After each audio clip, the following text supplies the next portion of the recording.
Neymar ফিরবে ভাই, Neymar ফিরতে জানে। বর্তমানে অনেক আলোচনায় দেখা যাচ্ছে যে 2026 বিশ্বকাপ কালো আঞ্চলিক পরিকল্পনায় নেই নেইমার, কিন্তু অনেক গণমাধ্যম বলছে যে হ্যাঁ নেইমার আছে, কারণ নেইমারকে প্রয়োজন। ব্রাজিলের রিকার্ডো টাকা থেকে শুরু করে পেলে মারা যাওয়ার আগ পর্যন্ত বলে গেছেন যে ব্রাজিল যদি 2026 বিশ্বকাপ জিততে চায় তাহলে সেখানে নেইমারকে প্রয়োজন। আর নেইমার ফিরতে জানে।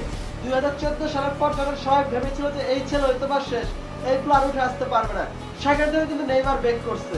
অনেক বড় বড় ইনজুরি নেইমার কাটিয়েছে। নেইমারের ফিট হওয়ার প্রয়োজন হয় না রে ভাই, নেইমার সবসময় ফিট থাকে। আর ভাই নামটা যখন নেইমার, তো এখানে ব্যতিক্রম কিছু ঘটবে।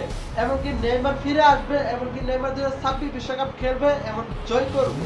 শিরায় শিরায় রক্ত নেইমারের ভক্ত। তো আমি বরাবর মতো একটা কথা বলি যে নেইমার যে ইনজুরিতে পড়ে এটা হচ্ছে মেসি রোনালদোর ভাগ্য। যদি নেইমার ইনজুরিতে না পড়তো তাহলে মেসি রোনালদোর চেয়ে নেইমার এগিয়ে থাকতো। তো আজকে আমাদের এদিকে আল্লাহ হাফেজ।